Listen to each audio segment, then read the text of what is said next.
안녕하세요 학생들 역사 2.0입니다. 자, 지난 시간 우리는 조선이라는 나라가 드디어 세계를 향해서 문을 활짝 여는 모습을 살펴보았습니다. 그 과정에서 두 개의 주요 조약들을 살펴보았죠. 바로 강화도 조약과 조미수호 통상조약입니다. 자, 오늘 우리는 드디어 나라의 문을 활짝 연 조선이 어떻게 나라의 모습을 바꾸어 나가려고 하는지 개화 정책이 추진되는 모습을 살펴볼 것입니다. 그리고 조선 정부가 개항, 나라의 문을 여는 개항 이후 개화 정책을 추진하는 과정에서 개항과 개화에 반대하는 위정척사파들의 주장 또한 함께 살펴보도록 하겠습니다.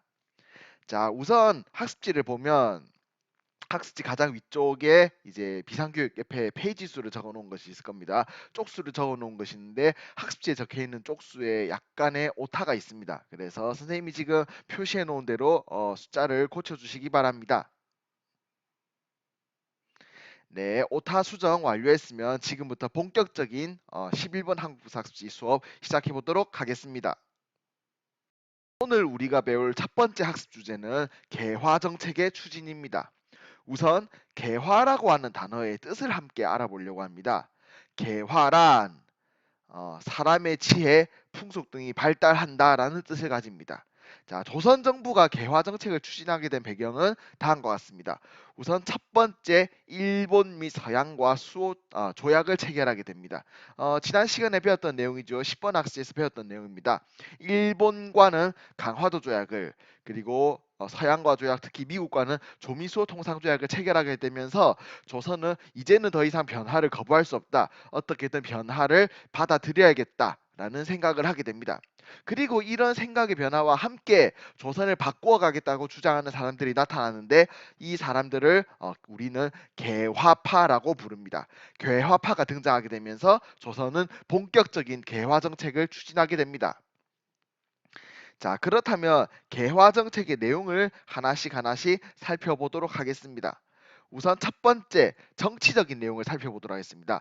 정치적으로는 통리기무아문이라는 기구를 설치하게 됩니다. 통리기무아문이란 무엇이냐? 조선의 개화 정책을 총담당하는 기구를 말하는 것입니다. 조선 정부는 통리기무아문을 설치하여 개화 정책을 추진하려고 하였습니다. 다음으로 군사 정책을 살펴보도록 하겠습니다. 조선은 신식 군대, 서양식 무기를 갖춘 새로운 군대를 만듭니다. 이 군대를 우리는 별기군이라고 하게 되는데요. 자, 12번 학습지에서 별기군과 관련된 내용을 살펴볼 것입니다.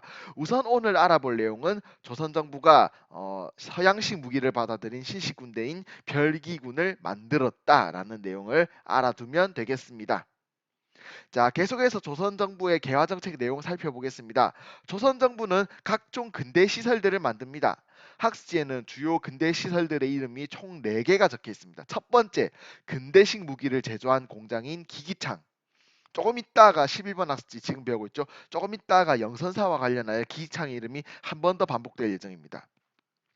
조선 정부가 설치한 근대 시설 두 번째 방문국입니다. 근대식 인쇄 업무를 맡은 기구로서 오늘날 최초의 신문과 유사한 한성순부라고 하는 기관지를 발행하였습니다. 세 번째 전환국을 설치합니다. 근대식 화폐를 발행했던 기구입니다. 그리고 네 번째 우정총국, 근대식 우편 업무를 담당했던 기구를 말합니다. 이런 네 가지 근대 시설이 탄생하게 되는 모습도 함께 살펴보았습니다. 지금까지 조선의 개화 정책을 정치, 군사, 그리고 근대 시설의 설치 등에서 각각 살펴보았습니다.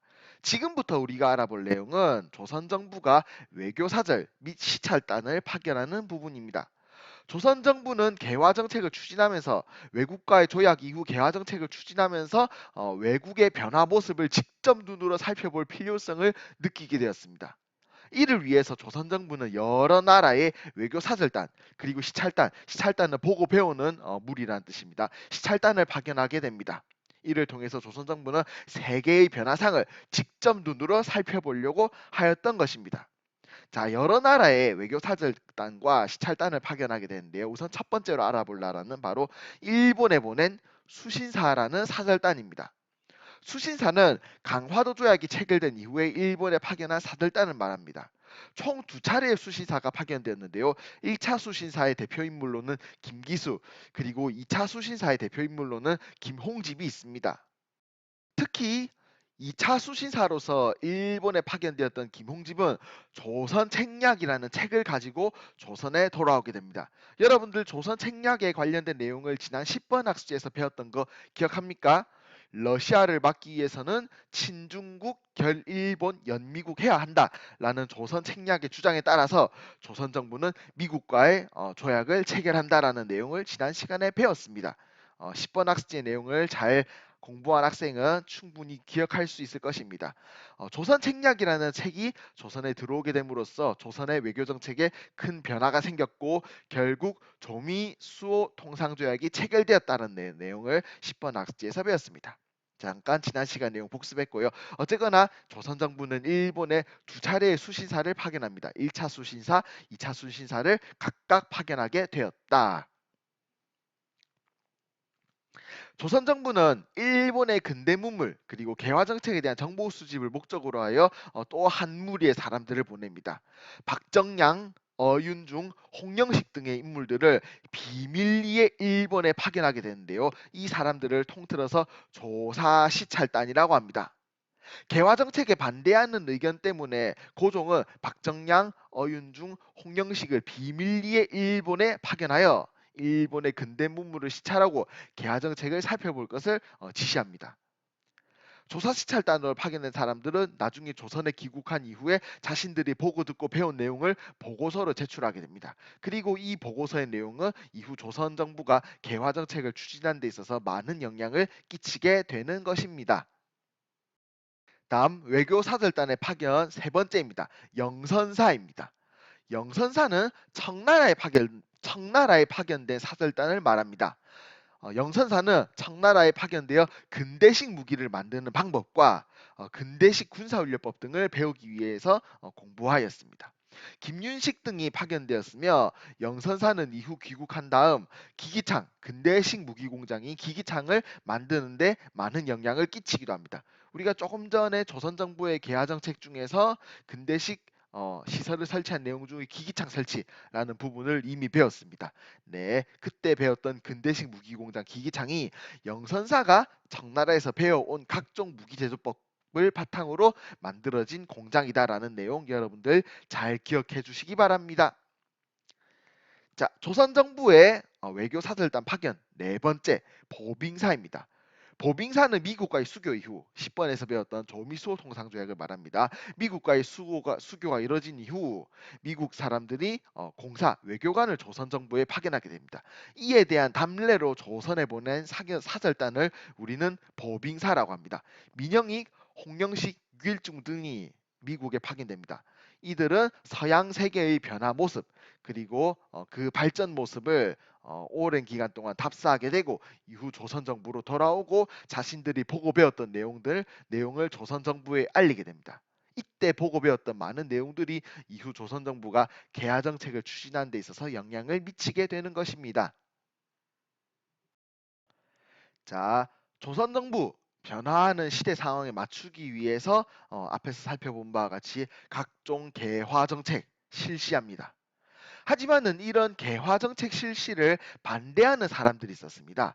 이 사람들을 우리는 교과서에서는 위정척사파라고 부릅니다. 위정척사 한자말이 조금 어려운데요.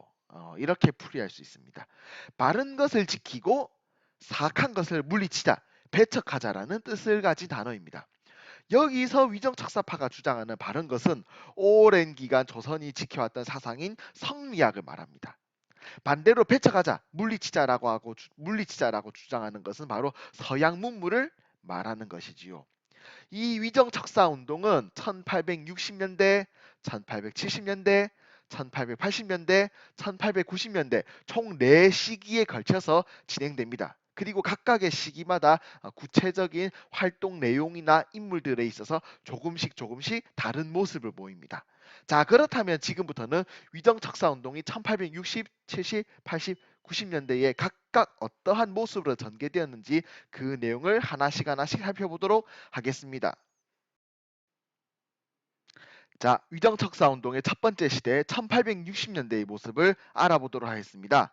1860년대 위정척사운동이 발생하게 된 배경은 두 가지가 있습니다. 첫 번째, 서구 열강의 통상요구, 두 번째, 천주교의 유포입니다.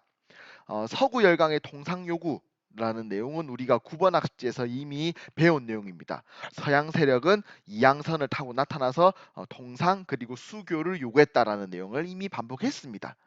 자, 천주교 유포 또한 9번 학습지에서 이미 배운 내용이죠. 9번 학습지에서 우리는 국내에 천주교를 알리기 위해서 프랑스 선교사가 프랑스 신부가 활동하고 있었다라는 내용을 이미 간단하게 얘기한 적이 있습니다. 이런 상황에서 1860년대 위정착사파들은 두 가지 주장을 합니다. 첫 번째, 통상 반대 운동. 서양과 통상, 장사를 해서는 안 된다라는 주장입니다. 그리고 척화주전론, 어, 화해하는 대신 서양 세력에 맞서서 싸워야 한다는 주장입니다. 실제로 위정척사파의 척화주전론이 9번 학습지에서 이루어졌던 사건이 두 가지 있었습니다. 서양의 침략에 맞선 프랑스와 미국의 침략에 맞선 병인 신미양요가 바로 그것입니다. 1860년대 척화주전론을 주장했던 대표적인 인물로는 이항로, 기정진 등이 있습니다. 척화주전 한자말입니다. 한번 개별적으로 살펴보기 바랍니다. 화해를 배척하고 싸움을 주장한다. 그래서 학습지 뒷면에 보면 이항로가 주장하는 척화주전에 관련된 내용이 여기 있습니다. 네, 학습지의 내용 읽기 자료도 학생들이 개별적으로 확인해 주기 바랍니다.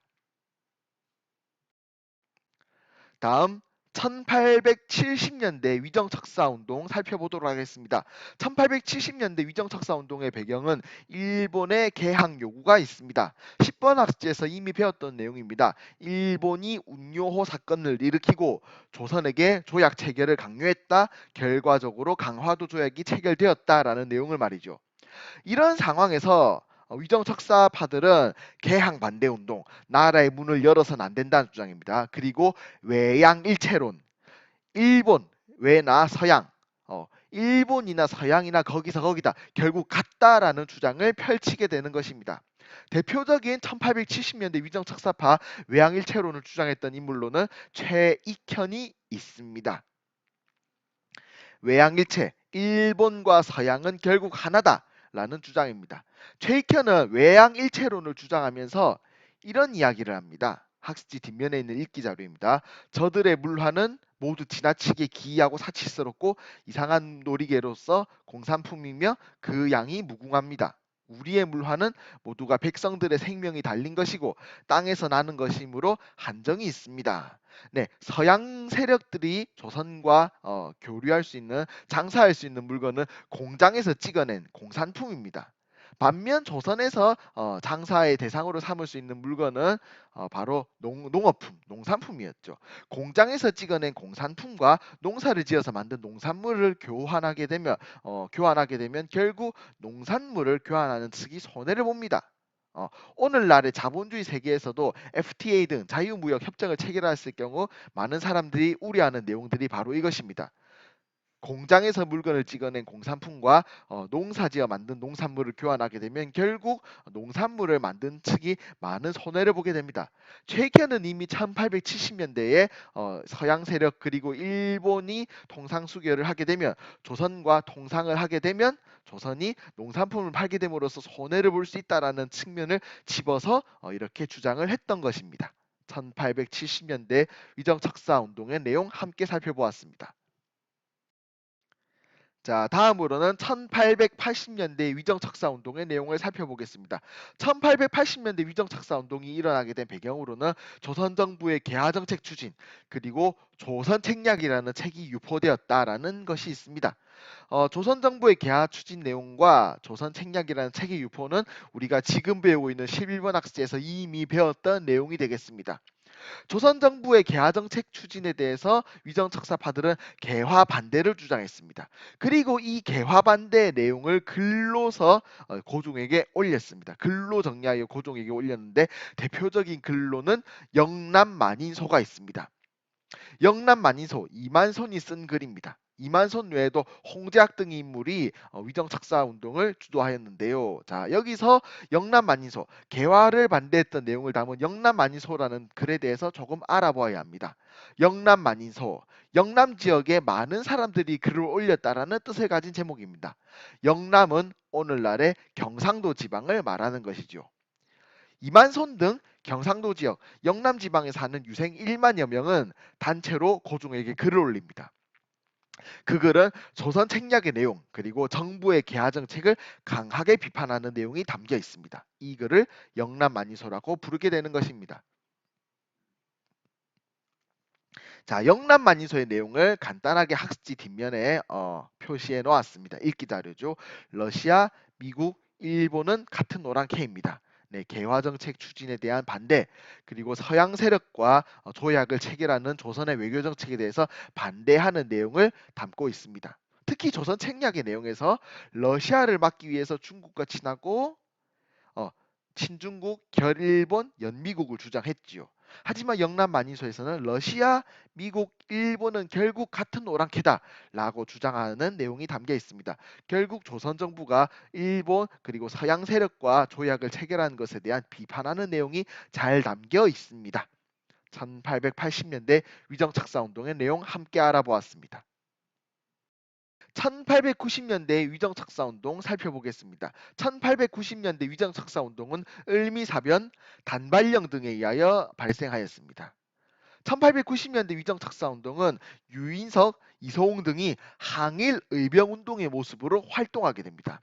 지금 보고 있는 1890년대 위정착사 항일 의병운동에 대한 내용은 이후 학습지에서 함께 살펴보도록 할 테니까 일단은 이런 내용이 있다 정도만 알아두고 넘어가면 되겠습니다.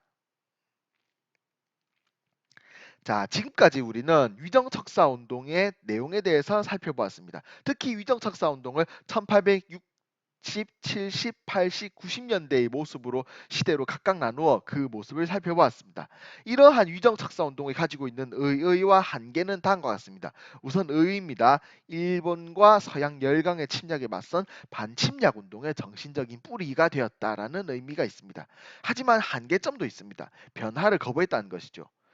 이들은 조선 왕조의 전제 정치, 양반 중심의 신분 제도 등 오랫동안 조선이 지켜왔던 전통적 질서를 그대로 지키려고 했다라는 한계점 또한 가지고 있다. 알아두면 되겠습니다.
자, 오늘 우리는 조선 정부가 강화도 조약, 조미수호 통상조약을 체결한 이후 변화하는 세계의 모습에 맞춰 조선을 스스로 바꾸어 나가는 개화 정책을 추진하는 모습을 살펴보았습니다.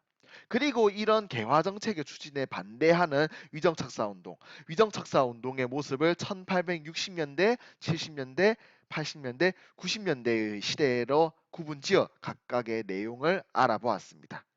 자, 이렇게 변화의 물결이 있는 가운데에 조선 내에서는 변화를 적극적으로 찬성하는 목소리, 그리고 변화를 반대하고 기존의 전통을 고수하는 목소리가 서로 대립하기 시작합니다. 이런 조선 내의 상황을 다음 시간에 정치적인 사건과 관련지어 살펴보겠습니다. 우리는 이모군란, 갑신정변, 그리고 거문도 사건이라는 핵심 단어들을 바탕으로 조선 내의 1880년대 조선 내의 정치적 흐름에 대해서 함께 알아보도록 하겠습니다. 네, 오늘 학습한다고 다들 수고 많았습니다. 고생하셨습니다.